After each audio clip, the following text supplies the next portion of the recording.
food and hospitality, and of course, music. Smart. The tastiest show on 100.4 FM. Proudly brought to you by Salt on the Waterfront.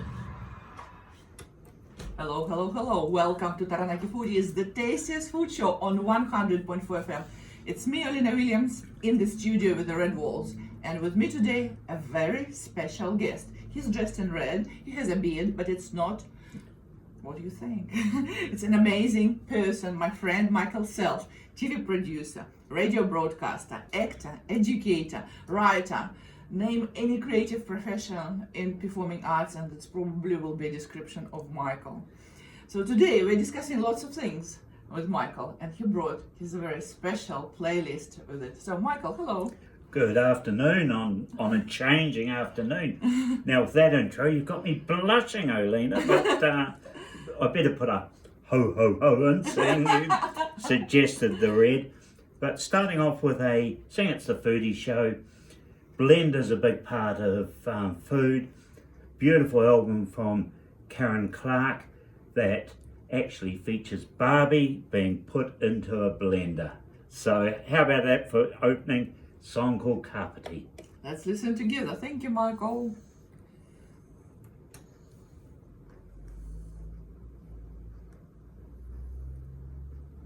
I can't hear it. Yes, that's The intro? yes. I must admit, I absolutely love Karen's voice. Her voice is like honey and milk, and it's just so soothing. And I like how she manages this noir jazz. This is something that I absolutely adore.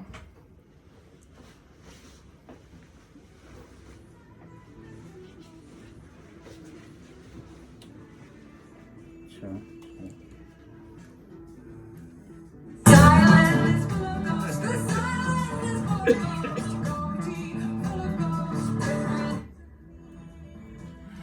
I'm sorry. Just look, do it one way or another. So. Yeah. Yeah, one of us should wear this. Yeah. Is it all right? Yeah. Yes. Is it one of your early? Yes, this is her first album. Oh, awesome! The one that she gave me as a gift. I brought it in the studio, of course, and I gave it to Ellen Day. Yeah. Yeah, so it's probably Yes, somewhere here. I'll give you this. You can have this copy as well. Yeah. Well, I mean, I trust we have quite a good collection Yes. here, so we might just Yeah. keep it Yeah. in house. Mm. So while people on ear are listening to this amazing Karen's music, people at Facebook and on Instagram still can see you. Right. That's why we see your dancing moves. Yes, which is absolutely amazing. And I just would like to take a chance because I have been knowing you for such a long time, and we don't see each other very often, probably like once a month at stand-up comedy gig. And I have a present for you that I prepared a long time ago, but it hasn't actually left my house because I always, every month I forget to do Oh, it. beautiful. A tie. I think that you can pull something like that out because it is quite an interesting color. I don't know a lot of males who can actually wear this tie. And it has also a little... Cravat too. Yes, Yes, I is do wear the- cravats. Okay, so Yes, yep. hope to see you one day in this silk Yes, tie I with will. lots of color. Definitely. Lovely, thank you. Beautiful. My pleasure. So Michael, please share this episode on your channel. So Yeah. it will be on Instagram, on YouTube, and on Facebook channel, Yeah. which is called The Most FM. Welcome back to Taranaki Foodies, the tastiest food show on 100.4 FM. It's me, Olina Williams, in the studio with the red walls, and I'm here with my friend, an amazing person who is dressed in red and wears a white, wide beard. And his name is Michael Serf. He's a TV producer, radio broadcaster, actor, educator, and writer. And Michael is an amazing personality as well. And he came today with many stories. And I believe that the format of our radio show is not enough to kind of put in all the personality and all the stories that Michael brings in every room that he enters. So Michael, I would like to ask you a question that worries a lot of foodies in nowadays, and including foodies in Taranaki. What do you think about Michelin stars kind of classification for New Zealand? Well, I think it's a really interesting thing. Now, we all see Gordon Ramsay, bad-tempered, bad-mouthing staff and everything, and part of me wonders if Michelin Awards give chefs a chance to treat their staff like dirt, like Ramsay. Oh. And I think, no, not a good look for the food industry with Gordon Ramsay. But I was lucky enough to go to a beautiful little cooking school restaurant in Italy called Zeppelin. I can't even think of the town that it was in as part of a tour. And we were trained, and the guy training us, 3 Michelin stars on the wall. And he was this Wow. amazing cook, amazing chef, and took a liking to me. And we were out back tasting different types of truffles, and before we started making them into the various things. And excuse me, but that was a totally different impression of a Michelin chef, someone sharing. He was gentle. He had a little bit of dirt under his fingernail because he actually had a garden as part of his restaurant. So we harvested fresh herbs, picked fresh tomatoes, all those things that went into his food, and we prepared a beautiful meal as part of that cooking school. And pretty special thing to do. We'd been travelling on Vespers all through Tuscany and Umbria, and went to other cooking schools as well, and vineyards. One there they've been tasting wine since the 1400s in the cellar, and the rock seats had little curves where bums had, it was pretty beautiful. Another one, I had an Italian brother, the grandson who was running the vineyard. The grandfather took a liking to me, took me down to the cellars, and he was giving us decent scoffs. None of this funny little barely wet your tongue taste that we get in a lot of vineyards in New Zealand. They were proper glasses, and he was taking out of this barrel and that barrel. What do we put this together? All said in Italian, and big nods at me as I scoffed it off. And I must admit, got to Assisi and I was a little bit unable to walk, but that was the joy of the Italian food experience, and the way that they share, and all the courses, and their wonderful, do we call it, how would you put it? They just love their local ingredients. You don't taste the cheese from down the road or the prosciutto from 5 miles away. That's rubbish, they tell you. And, All produced on site. yeah, it's pretty well within 5-10 miles of a restaurant. And one of my sadnesses about food in Taranaki is that we don't actually have cheeses that actually have traced right back to a cow milked on a Taranaki farm.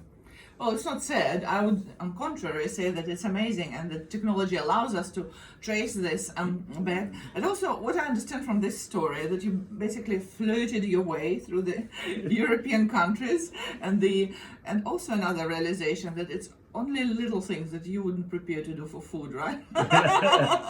Well, you can see by my build that any food is good food, but some food's a lot better than other food. But having mentioned the cheeses, I've also just got to say a big shout out to down in Eltham, because their Kikarangi Blue, or one of their blue cheeses, won a major international cheese award this year. So Taranaki, we do produce great food.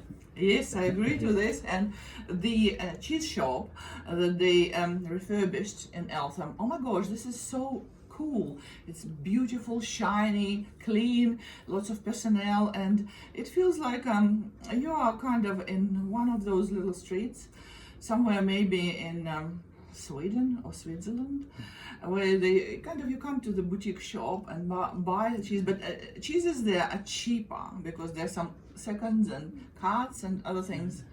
And I really enjoy going there, and I always overbuy if I go to this awesome shop. And you live in Southern Taranaki, and you have strong relations with people in South Taranaki, right?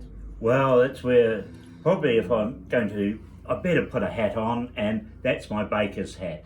I say I'm a nurseryman by profession, but a baker by trade, and I had a couple of stints working within Yarrows, the bakers, first time round.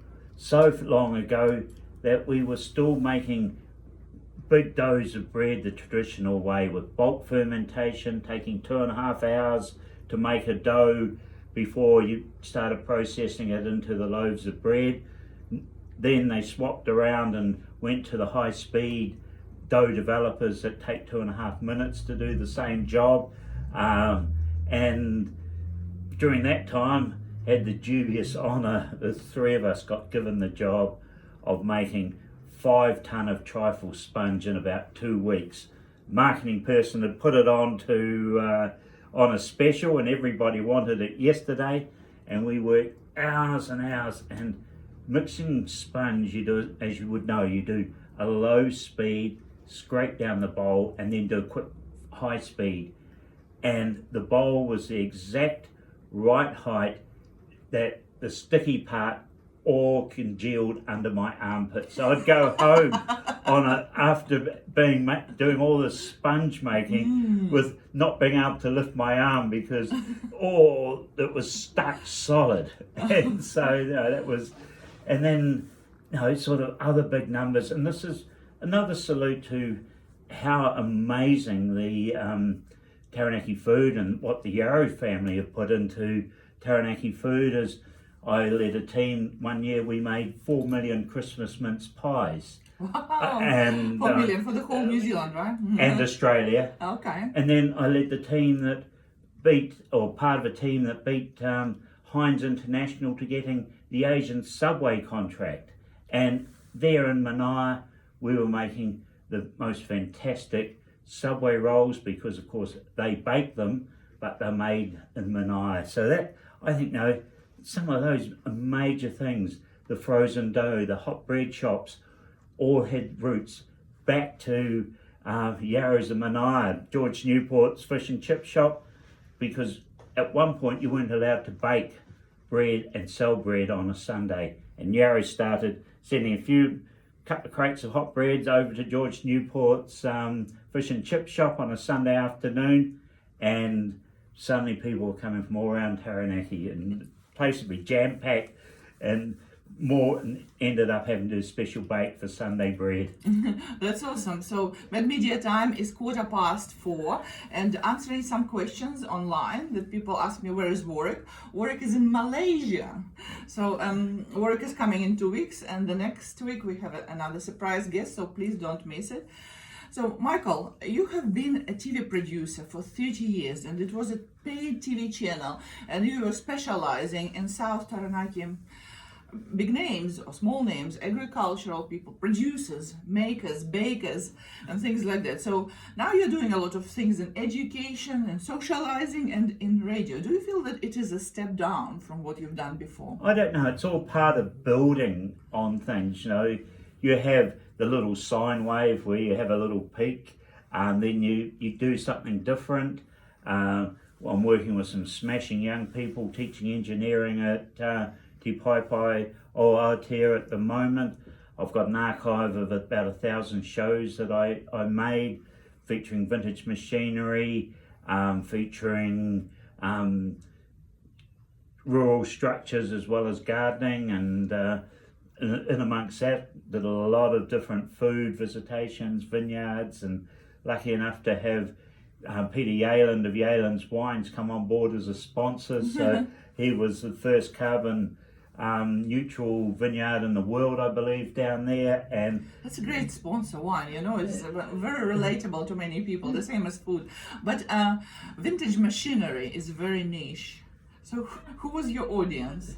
Well, it's absolutely amazing. You go to a vintage farm show, well, just the Egmont AMP show this year, I was lucky enough to MC that, and they did this massive fossil fuels extravaganza, and they had hundreds and hundreds of tractors, machinery, great, right from the big old steam traction engines through to little niche things, and people just love that little bit of vintage. They love, I think, touching and seeing the stories, and the stories that go with different parts of machines. You know, probably the most famous one in Taranaki is the plough that's up in Pukeariki that Te Whiti and his followers used to plough up the surveyors' pegs as part of their protests. You know, the joy of working the soil, working with the land. Lots of those old timers all have stories around those, and within the stories are our pioneering experience. Wow, a lot of people know you because of that, right? Because we meet every month for this stand-up comedy open mic, and very often you perform, or I perform, or both of us perform. Then we probably go for a drink after that, and when we walk on the Devon Street from Asgard, shout out to Asgard, it never happened that we pass at this 10 p.m. on Friday night on the main street, someone wouldn't recognize you. And I remember once we were passing a group of whatever someone might perceive as the troublemakers, and they were teenagers, and they were obviously under an influence of some sort. And I thought that, oh my gosh, we need to go through this crowd. And then one of them said that, oh, hello, Mr. Self, how are you? And he was super polite. And it's just like amazing. I said, oh, Michael, know people like that? Like, and then you explained that one of them was your student, or maybe all of them were your students.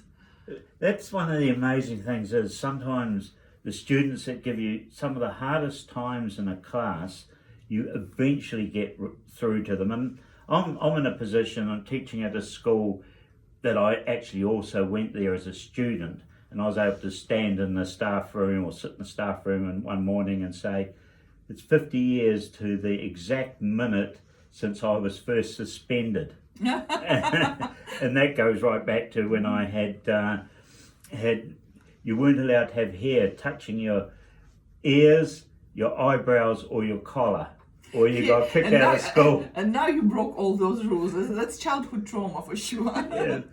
Yes, no, that's but no, as a number of people point out to me, I was lucky enough to get a job in the Lotto ad, and it was my hair that got me the job many years ago. So that this haircut earned me, quite a few six-figure over a few years. Oh, for those who are new to Taranaki, maybe never seen this ad, it was like a sequence of ads when a dog follows the lottery ticket, and the lottery ticket is blown away, and the dog managed to go somewhere abroad and travels through many continents, and finally finds the way back, and then notices that the owner pets a cat, and it's like his place is replaced in the home, and this dog just walks on the street to a musician with a wild hair and then drops off. And then several ad series shows this musician living very luxury life and like 7-star hotels and doing some stupid things. Well, I've got to tell you a secret now. The dog earned all that money from the ticket, and we would go places like the field days and everything, and the dog would buy stuff for him, and if I was lucky, I'd get a pair of socks out of the day. But well, they were very expensive socks, so you can't really complain. No. But no, that was a great lot of fun we had doing those, and being on set was great fun, and the way that the company making the adverts, they would get different caterers in, and one day I peeked out on some beautiful Indian, but then I had to go and put a space suit on, and had a completely sealed helmet, and every now and then they would give me a squirt of air inside it while we were filming one of the ads. And of course, that beautiful spicy food gurgled its way through me, and unfortunately I did fart in the spacesuit. It had been specially brought in from NASA for the advert. And it's quite nice when that warm comes up over your tummy, up through your back, and suddenly it's trapped inside your helmet. And you can't get the helmet off because you've got great big gloves on. And everyone thought I was just clowning around as I was trying to show them that I was slowly dying. So, but no, we got through that bit. That's such an incredible story. And shout out to your amazing wife, Karen Clark, the blues woman, whose song we listened as the first song on the show. And she's truly amazing, very inspirational. She's a very strategic person. She's behind singer-songwriters revival in Taranaki and so many other things. Tell us, are we listening to the second song from Karen? Well, we could do, but I was going to put a John Lennon's track on. I was going through my record collection. I thought, well, I can't do too much on the blues because, you know, every so often you get 2 hours solid of my choice of blues. But I thought, no, we're coming up to an election. The Prime Minister is in town today. This afternoon he's got a meeting down at one of the hotels. We had Nicola Willis in town for the young farmers yesterday. So I thought I'd play Power to the People.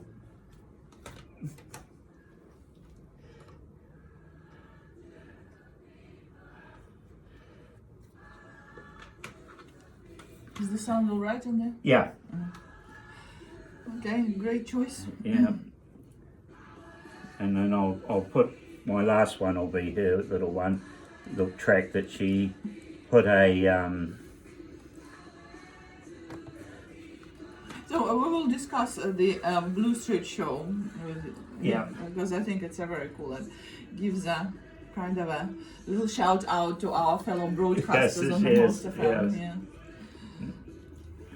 Great stories, great memories about this Ed, isn't it? They never, Yes. never die. Always. Well, I went to Sister Act the other night, and my daughter was wanted to go and get tickets, and she said, "Oh, you were there," and I said, "How did you know?" And somebody had posted on Instagram, even the Lotto Man is here, and you sort of forget. And now I've got students. Asking for Well, Ed. their grandmothers are telling them about it, you know, because you know, when you've been teaching in a school for so long, You wouldn't be able to hide your age, right? no, and well, what I could tell you, but you know, you have these. You know, when I first started teaching at Howrah, I remember having a kid coming up and say, "My mother used to. You hooked up with my mother once at a party." And suddenly, you know, straight after class, you go into the records to find out, you know, count back the years. And then the next time I started teaching there, someone came up and said, "My grandmother remembers hooking up with you." And it becomes that, ah! Yes, when were you born? yeah, you got it, yeah. Funny.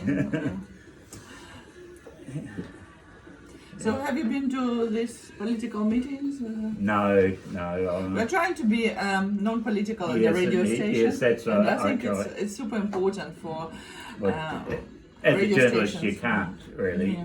No, you can bring a guest in and question them hard, and you don't have to, you know, and as Show long as you're bias. balanced. But yeah, I think that's the important thing. You know what's has to happen because of the. You know, you're a media. You can't think for people. But if you put out an opinion, you've got to state that this is my opinion and do it as an opinion piece. You know, if you were to ask me here, what am I? You know, what I'm do you not- think? I'm No, not I know, right. but yeah, but that's that becomes part of it. Just about there.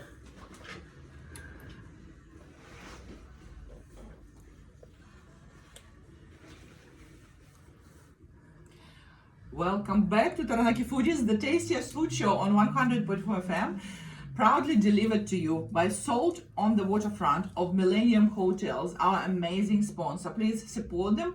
Go grab a lunch or go to one of their amazing events they have once a month. high tea or dinners. Dinners are pretty cool. They have a new winter menu, so please go and support them. And I'm in a studio with an amazing person, my friend Michael Self. He's a TV producer, radio broadcaster, actor, educator, and writer. And right before the music break, we were discussing that he and some other epic people are behind this amazing show on Sunday that is called Bell Street Blues, and it goes back to the history of the Most FM when it started on the Bell Street address. So tell us more about your involvement, Michael.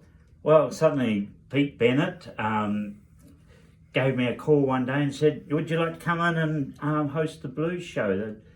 Celine Philby had been hosting it. She had to go and do something else, and so I took over from Celine, and absolutely amazing. And I didn't realise just how much blues music in physical form of CDs and vinyl and, dare I say, cassette tapes that I've got. No. and yet there's three of us now, Weta, Gordon Gower, Pete and myself producing, and unfortunately Murray had to step down, but we hardly ever overlap with the range of blues that we're playing. Sometimes we may stretch little limits. For some people, go a bit jazzier. Maybe some goes into a bit of Latin blues, and which of course, that you get down to New Orleans, you're always going to have a bit of that Latin voodoo type blues come out of there, like Dr. John. But 1 o'clock to 3 o'clock on a Sunday, and we just get in there, and the blues are there. And it's amazing, as I'm going around, people do pop up and say, we heard your show the other week, that was great. Or that fellow Weta, he produces a good show, doesn't he? And so it's really good. But overall, I don't think anywhere in New Zealand do you get a group of hosts right through all the music shows with the musical depth and knowledge. You've got the Voices show that comes on.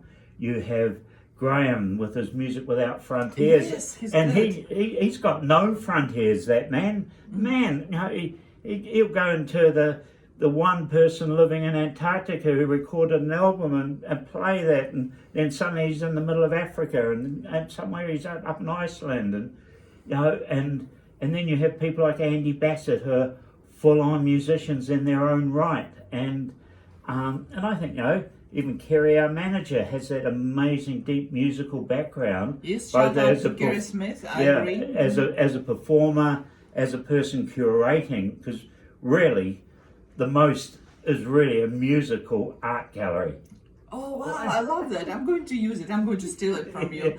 And I agree. And I love jazz and blues. And I think that the variety that we provide on the Most FM is very unique as well. It's truly we concentrate on local music a lot. We concentrate on New Zealand music, and that's why the Most FM won some award.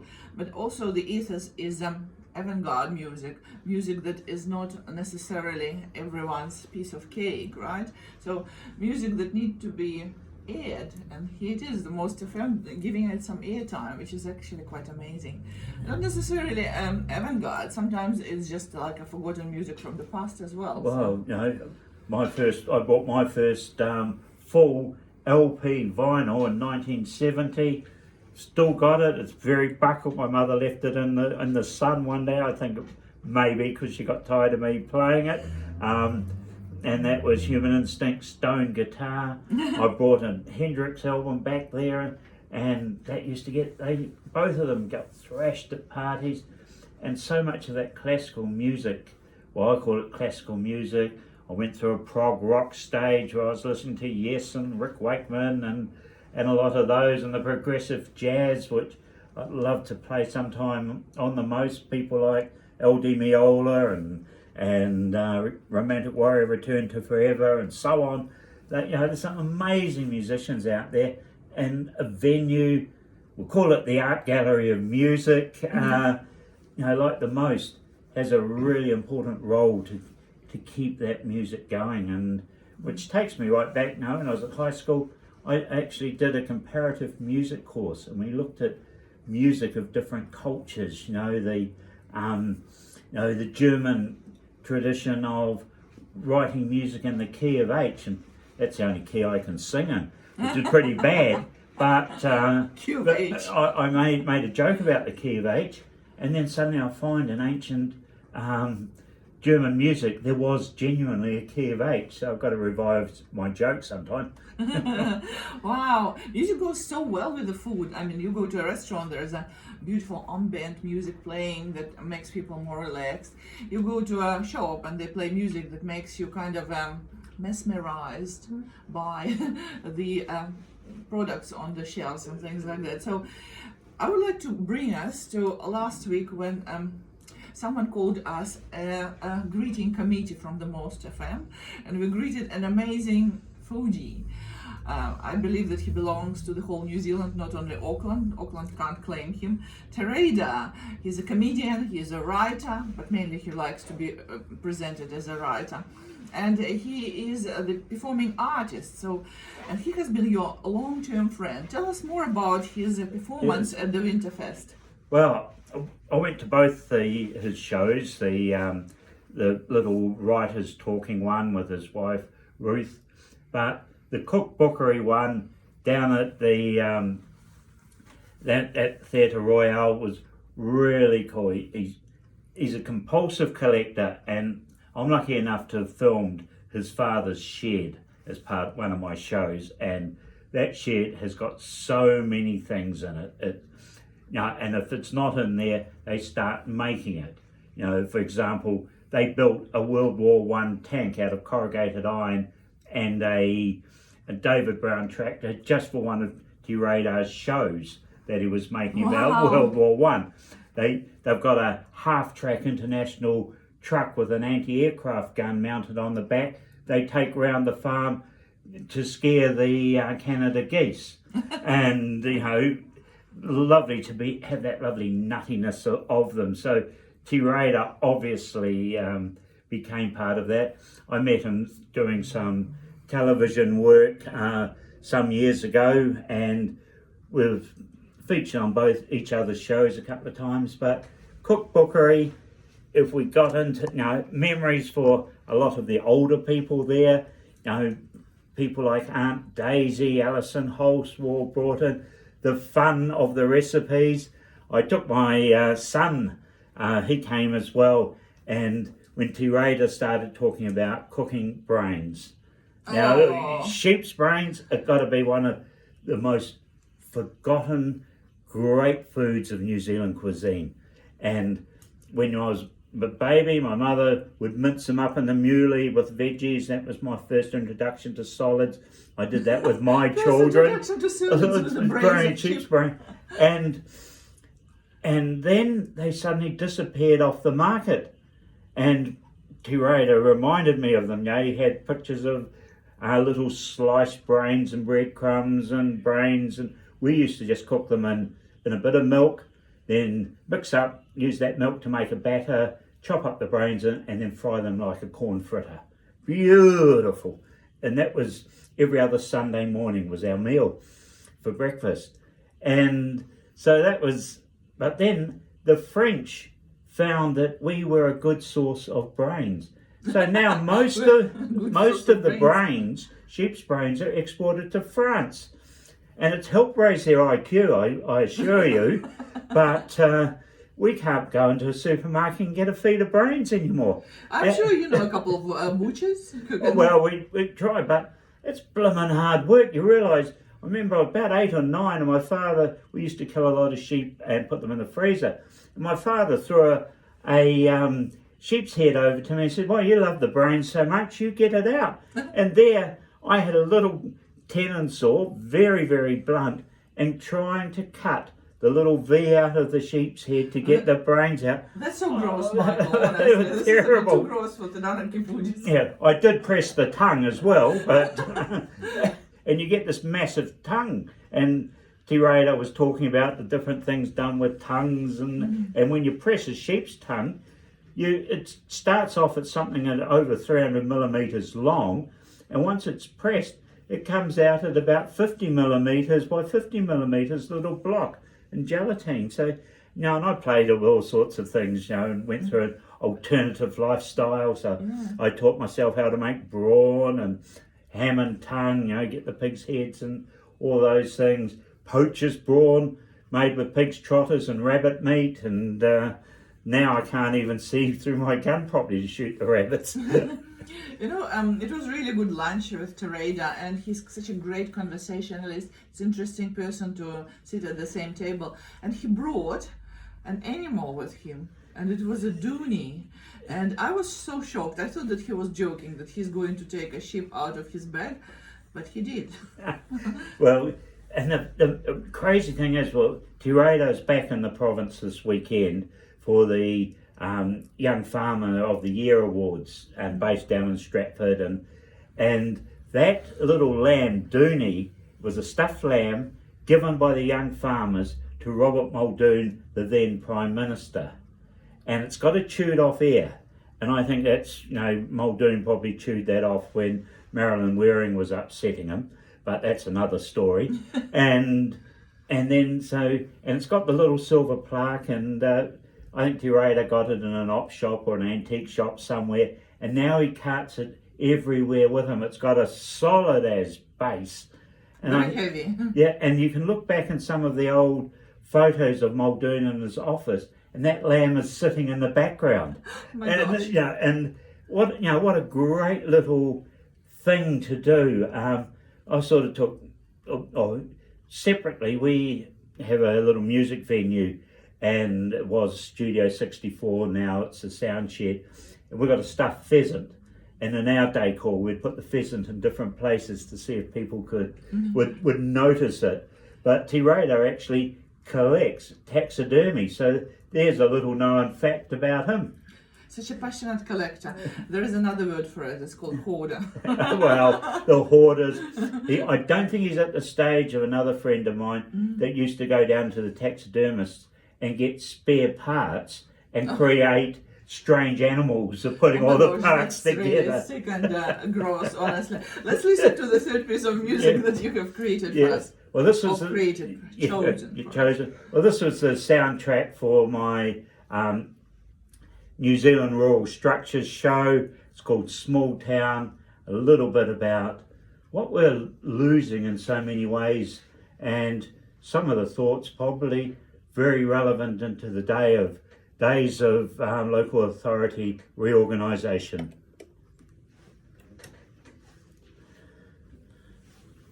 Can you hear us? Yeah. Is it playing well? Yes. Okay, awesome. Well, we covered all the topics we were going to. Is there something you would like to say at the end after we listen to this song? I think, just get into it. Is that song made by you? No, Karen wrote it, and then we used it as the soundtrack for one of our shows, for the Rural Structures show. Oh, that's awesome. Yeah. It's kind of original, and no one can claim IP on it except Karen, of course. Yes, that's right, yes. And that's what I do with quite a bit of the music that if you go through APRA, they charge you so much more than what you're making from making the show. Yeah, but I mean, yes, there is a reason for APRA existing, because definitely. all the musicians need to get their royalties and stuff. Yeah, from one of the platforms, Karen got $1.25 the other day. $1.25? Oh my gosh, it's probably played like 100 times. Yes, I'm a part of screen rights, and I get a small royalty every year if someone's played one of my programs or shows. Nice. Mainly the schools, I think. But it's not through APRA only for music, right? Yeah, screen rights is Australasian screenwriters. Yeah. Awesome. Yeah, maybe a little shout out Shout outs then are good. Yeah, to some of the developing way the food's developing and maybe your involvement in whatever you're involved in. Yeah. Yes. Because I'm sure you're involved in more than one thing. Bit of homebody at the moment, but a tractor project on the go, and it's going to be great. Yeah. No, but it's all about the little bit of food history of Devon Street. Ping's Pie Cart that everybody used to be. Pie cart. Yeah. Sounds ancient. It was. Now we've got the food truckies down below, but the pie cart was, and we had Greasy George's and Hawara. And, yeah. Wonderful moments. Hopefully people will keep it in their memories. Mm.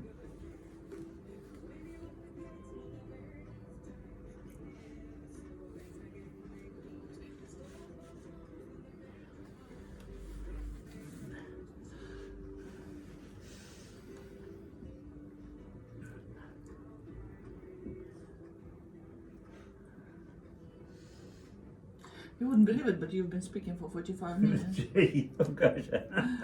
Luckily, we don't have the segment of the Michael Donaldson. Michael Donaldson, Yeah. because I think they both are on holidays. Yeah. So Yes. we can Yes. do a proper bye-byes. Yeah.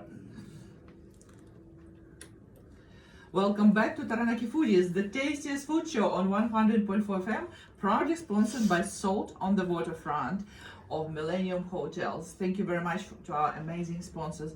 And today in the studio with me, Elena Williams, an amazing guest, the person who wears red, and also who has a big white beard, and he is not Santa Claus.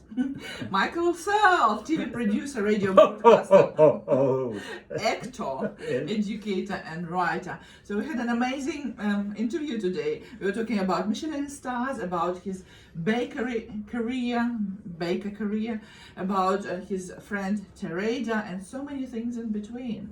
So Michael, this is the final leg of our show. Would you like to say something before we wrap up? What I'm enjoying with Taranaki food at the moment, I think we went through a little bit of a doldrum. We had La Scala in my youth where all the flash people went, and that was our really fancy restaurant. And down the other end of Devon Street was Ping's Pie Cart, where everybody would go, and Mrs. Ping, no trouble from people coming out of the pub. There was a massive national music scene in New Zealand, and top performers will be coming through part of the brewery circuits, which is in some ways a little bit sad that we've lost that. A couple of the venues, or several of the venues, are now old folks' homes. It's a bit funny going up there and thinking I used to go off and with punk rock bands up here at Bell Block, and now it's slightly more sedate. But then, a lot of them not much older than me. But the concept of the pie cart, and I think one of the most forgotten national foods, Greasy George and Hawara used to do a great one, was the pea pie and spud, or pea pie and pud. And it took a nice beautiful meat pie, put half a can of Watties peas, when we had Watties peas grown in New Zealand, into it, pile of mashed potato on the top, and then put the top back on the pie. And that was a fantastic midnight summer stomach lining meal before you went on to a party. And if you're feeling a bit affluent, you get a pea pie and spud with an egg on the top. And it's for rich people, right? Yeah. And then you'd make jokes about what you would call it. One friend went off to Greasy George's in Hawara, and he went round and he says, "I want a pea pie and snot," not realising what he had said. And poor old George came round and walloped that guy. But no, it was classy dining. They had a piece of canvas that would hang down over the front so that anybody who wanted to sit down and eat their meals. Fresh cardboard would be put down on the ground every night. And sometimes, excuse me, getting emotional here because this is the culinary experience. But now we come to Devon Street, and you wander along. We've got the fantastic breweries with making great beer. We've got the tap room concept. We're getting slightly more vibrant live music back again. Mike's is doing good stuff. Peggy's goes off, and Shining Peak is doing, and you can move all the way along and do an absolute gastronomic little wander along Devon Street. But of course, you want something sophisticated, beautiful, and of course the salt. We mentioned going up there with T-Radar, and what I enjoyed there was the knowledge of the origins of the food, the origins of the wines that we had, and to actually get that information. That is a level that you never ever got back in my younger days. But then I suppose those days we had cardboard chateau wines, and most of the restaurants had 20-litre cardboard wines that they would decant into flash bottles. Oh, no. Okay. And so that's my theory, and I'm sticking to it. But oh, Michael, thank you so much for coming to the studio as a guest, because obviously tomorrow, or one of the Sundays, you're going to be broadcasting as the broadcaster for Bell Street Blues Show. So we just need to keep talking, and please post something in our group on Facebook, which is called Taranaki Foodies, or go to the YouTube channel or Instagram, where we also have a presence. Thank you so much, and thank you to our amazing sponsors, Salt on the waterfront of Millennium Hotels. Bye bye, my wonderful gourmetarians. Hear you on airwaves next Saturday at 4 p.m. Bye bye, everyone.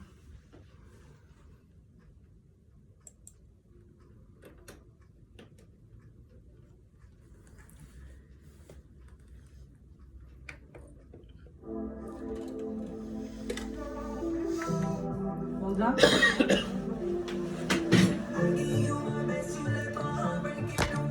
It went well, didn't it? yeah, well.